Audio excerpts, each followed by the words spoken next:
রসুলের জীবনে দুটি অংশ মানুষ মারামারি করে। মিলাদুন নবী বলে কেউ, কেউ বলে সিরাতুন নবী। কেউ বলে সিরাতুন নবীর সাথে আমরা নাই, কেউ বললে মিলাদুন নবী বললে আমরা নাই। এই মারামারি দেশের সমাজে অনলাইন অফলাইনে আছে না নাই? পোস্টারে মিলাদুন নবী লেখলে মনে করে সে কোরআন সুন্নি, আবার সিরাতুন নবী পোস্টারে লিখলে সে মনে করে জামাত অথবা কওমি, অথবা সে সুন্নত সুন্নি নয়। সে আমরা তার সঙ্গে নাই।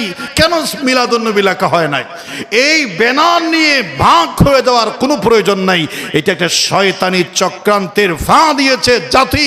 মিলাদুন নবী আমার নবীজির জীবনে মিলাদ, রসুলের সিরাত মানে হলো রসুলের জীবনী আদর্শ। লাকাদ কানা লাকুম ফি রাসূলিল্লাহি উসওয়াতুন হাসানা, যে রসুলের মিলাদুন নবীও মানে সিরাতুন নবীও মানে, তারাই হলো রসুলের খাঁটি উম্মত। সুবহানাল্লাহ। মিলাদও লাগবে, সিরাতও লাগবে।